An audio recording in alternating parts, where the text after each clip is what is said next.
या अय्युहल्लज़ीना आमनु उदखुलू फिस्सिल्मि काफ़्फ़ा, पूरे के पूरे इस्लाम में दाखिल हो जाओ। अब ये पूरे के पूरे इस्लाम में दाखिल होना क्या है? पूरे के पूरे इस्लाम में दाखिल होने का मतलब है आपका उठना भी इस्लामी हो, आपका बैठना भी इस्लामी हो, आपका चलना भी इस्लामी हो, आपका खाना भी इस्लामी हो, आपका पीना भी इस्लामी हो, आपका कपड़ा पहनना भी इस्लामी हो, आपकी शादियां भी इस्लामी हो, आपके वलीमे भी इस्लामी हो।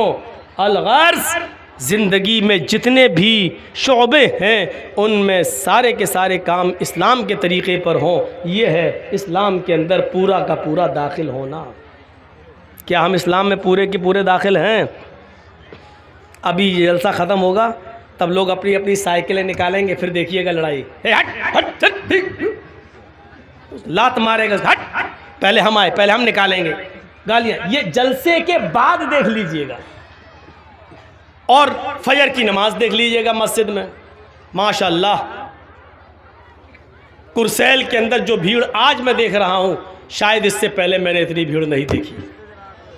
और शायद ये नतीजा है 2 मरतबा जो कोरोना का काल रहा है और उसमें कोरोना के पीरियड में जो जलसे नहीं हो सके, उसके बाद शायद ये फर्स्ट बार जलसा हो रहा है जिसकी वजह से इतनी भीड़ नहीं हुई कभी जो आज हो रही है। लेकिन इस भीड़ को हम क्या माने, ये हमारी मस्जिदें बताएंगे, ये हमारी मस्जिदें।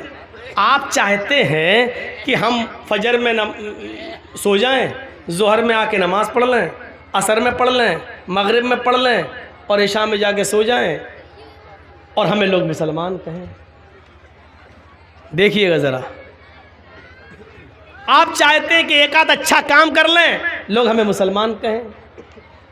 2-4 वक्त की नमाज पढ़ लेने से, मिसाल पर गौर कीजिएगा, 2-4 वक्त की नमाज पढ़ लेने से, 2-4 रोज़े रख लेने से, 2-4 इस्लामी काम कर लेने से आप मुसलमान नहीं कहलाएंगे।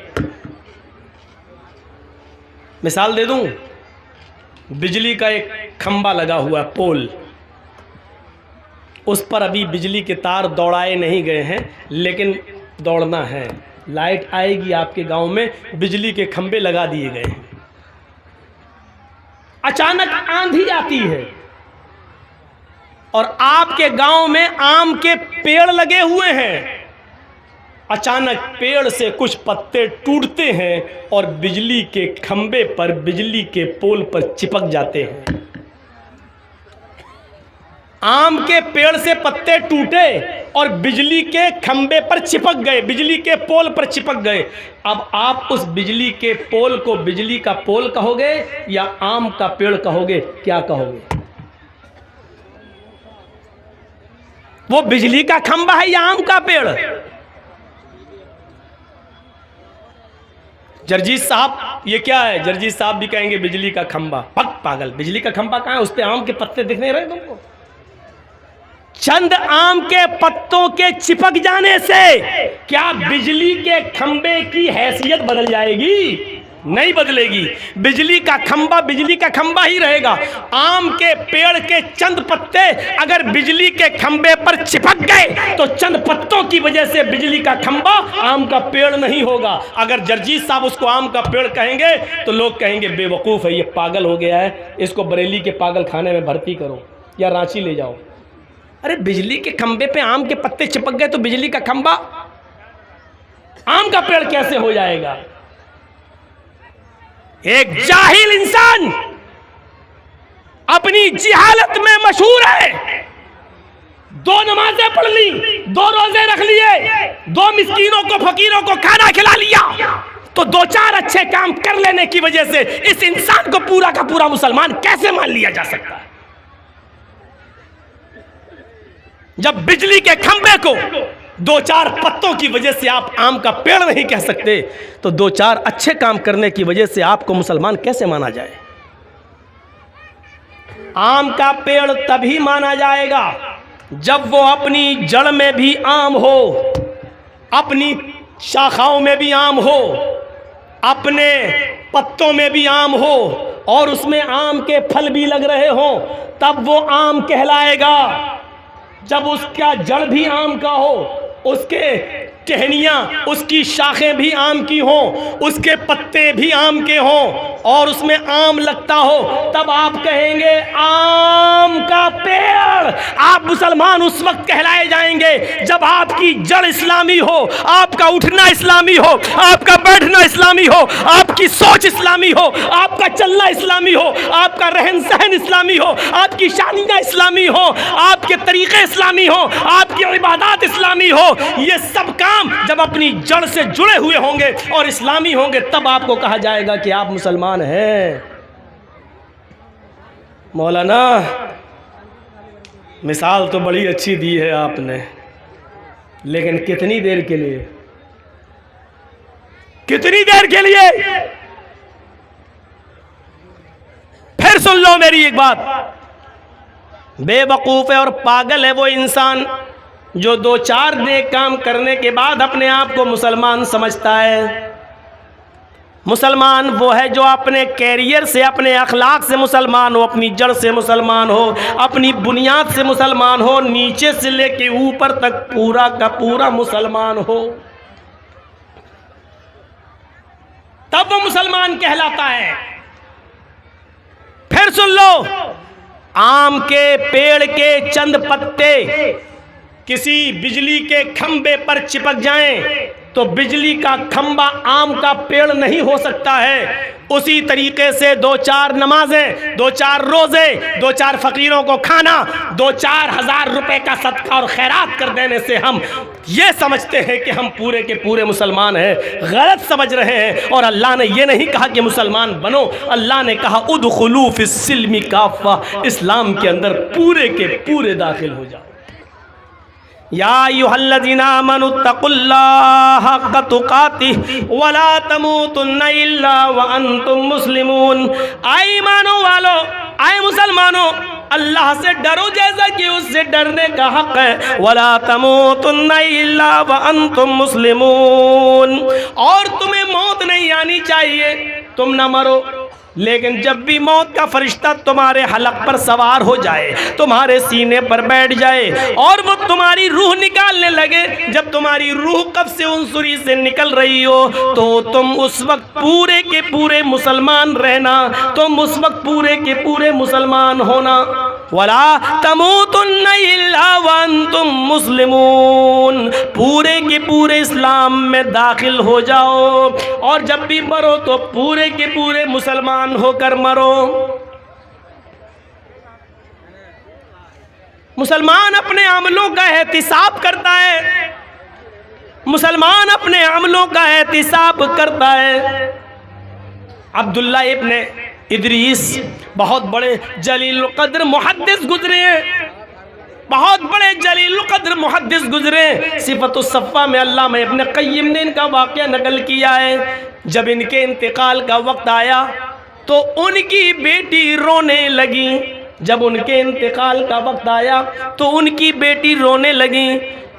अब्दुल्ला इब्न इदरीस ने कहा, तुम क्यों रो रही हो मेरी बेटी? कहा, अब्बू आपकी तबीयत इतनी ख़राब है और मैं रोऊं नहीं, क्यों ना रोऊं? ये फितरी आंसू हैं जो आना ही हर बेटी के आंखों में। बाप ने कहा, आए मेरी बेटी, तुम्हें रोने की ज़रूरत नहीं है, तुम्हारा बाप अल्लाह के पास जा रहा है।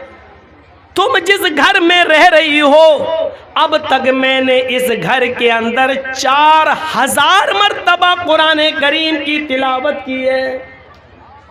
मैंने इस घर के अंदर अब तक 4000 मरतबा कुरान करीम की तिलावत की है। मुझे अपने रब की ज़ात से उम्मीद है कि कुरान की तिलावत की बरकत से वो हमें बख्शेगा, वो हमें जहन्नम में दाखिल नहीं करेगा, वो हमें जन्नत के अंदर दाखिल करेगा।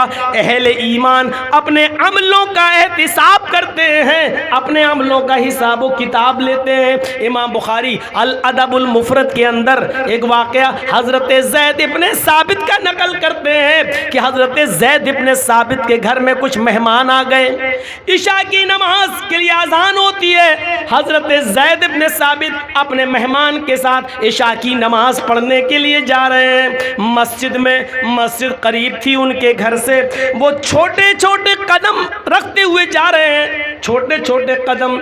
उनके मेहमान ने कहा है अजान हो गई है और आप छोटे छोटे कदम रखते हुए मस्जिद में जा रहे हैं, मस्जिद करीब है, चलिए थोड़े से बड़े बड़े कदम रखिए और मस्जिद में चलिए। तो हज़रत ज़ैद इब्न साबित ने क्या कहा, फरमाया कि आए मेरे मेहमान, तुम नहीं जानते हो, मैंने अल्लाह के नबी जनाब मोहम्मद रसूलुल्लाह से सुना है, आपने एक मस्जिद में खुतबे में कहा था कि मस्जिद की तरफ जो शख्स नमाज की नीयत से जाएगा उसके हर एक कदम पर एक नेकी लिखी जाएगी जो 10 नेकी के बराबर होगी और एक गुनाह उसका मिटाया जाएगा। जो मस्जिद की तरफ जाता है नमाज की नीयत से, हर एक कदम पर एक नेकी लिखी जाती है और एक गुनाह मिटाया जाता है। मैं छोटे छोटे कदम इसलिए रखता हूँ ताकि मस्जिद तक जाते हुए मेरे कदमों की तादाद बढ़ जाए और मेरे नाम अमाल में ज़्यादा नेकियां लिख ली जाएं, मेरे कदम की संख्या बढ़ जाए, मेरे पैरों के कदम की तादाद बढ़ जाए और मेरी ज़्यादा नेकियां लिख ली जाएं अल्लाह रब्बुल आलमीन के यहाँ और ज़्यादा गुनाह मिट जाएं। अहले ईमान मुसलमान वो होता है जो अपनी एक एक नेकी को गिन गिन के रखता है। जैसे हज़रत अब्दुल्लाह इब्न इदरीस ने कहा, मैंने इस घर में 4000 मरतबा कुरान करीम की तिलावत की है। और मुसलमान वो होता है जो अपने गुनाह को भी याद रखता है कि आज मुझसे कितने गुनाह हुए हैं। बिस्तर पे जब सोता है रात में तो सोचता है कि दिन भर में हमने अच्छे काम कितने किए हैं और बुरे काम कितने किए हैं, और बुरे काम जितने किए हैं कल कोशिश करें कि हम उससे कम करें और अच्छे काम में हम थोड़ा सा उसकी तादाद को बढ़ाएं। ये मुसलमान का काम होता है। हज़रत सुलेमान तैमी के जब इंतकाल का वक्त आया तो रोने लगे। पूछा तुम क्यों रो रहे हो? उन्होंने कहा 27 साल पहले एक गुनाह मैंने कर लिया था, उस गुनाह की तौबा मैं 27 साल से कर रहा हूँ, आज इसलिए रो रहा हूँ, पता नहीं अल्लाह ने मेरी तौबा कबूल की या नहीं की। अंदाज़ा लगाइए, एक गुनाह 27 साल पहले किया था और क्या कह रहे हैं, 27 साल से उस गुनाह की तौबा कर रहा हूं, पता नहीं अल्लाह ने कबूल किया कि नहीं किया मेरी तौबा। और हम तो 27 साल पहले एक गुनाह, हम तो एक दिन में हजारों गुनाह कर जाते हैं। वो कह रहे हैं कि मैंने एक गुनाह 27 साल पहले किया था और 27 साल के बाद आज तक मैं तौबा कर रहा हूं, अब मेरे इंतकाल का वक्त आ गया है तो रो इसलिए रहा हूँ, पता नहीं अल्लाह ने मेरी तौबा कबूल किया नहीं की। तो पूछा गया तुम कौन सा गुनाह किए थे? तो गुनाह आप सुनेंगे तो आपको हंसी आएगी, कोई गुनाह ही नहीं। 27 साल पहले पूछा गुनाह कौन सा किया? तो हज़रत सुलेमान तैमी ने क्या कहा था कि मैंने एक बिदाती से सलाम कर लिया था। बिदअती जानते हैं किसको कहते हैं? बताने की ज़रूरत नहीं है, अंदाज़ा लगा लीजिए। मैंने 27 साल पहले एक बिदअती को सलाम कर लिया था, 27 साल से आज तक तौबा कर रहा हूँ, अब मेरी मौत का वक्त करीब है, पता नहीं अल्लाह ताला ने मुझे माफ़ किया होगा या नहीं किया होगा। अल्लाह के नबी सल्लल्लाहु अलैहि वसल्लम ने फरमाया कि जिसने बिदअती को अपने घर में ठहराया उस पर लानत, फ़लानतुल्लाहि अला मन आवा मुहदिसन, अल्लाह की लानत हो उस पर जिसने किसी बिदाती को अपने घर में ठहराया, अल्लाह की लानत हो उस पर जिसने किसी बिदाती से सलाम किया। तो वो कहते हैं कि मैंने एक बिदाती से सलाम कर लिया था, 27 साल से तौबा कर रहे हैं। बिदाती से सलाम कर लिया तो 27 साल से तौबा कर रहे हैं। जो लोग अपनी लड़कियों और अपनी बहनों की शादी बिदातियों को दे रहे हैं उनके गुनाह का आलम क्या होगा, वो सोचें। अपने घर का दामाद बिदअतियों को बना रहे हैं, वो सोचें। और रोजाना वो बिदअती दामाद तुम्हारे घर पे आकर खाता है, पीता है और तुम अपने दामाद उस बिदअती को अपने घर में पनाह देते हो, वो लोग सोचें। इस्लाम के अंदर पूरे के पूरे दाखिल हो जाओ। मौजू तो बड़ा अच्छा है लेकिन है कौन दाखिल?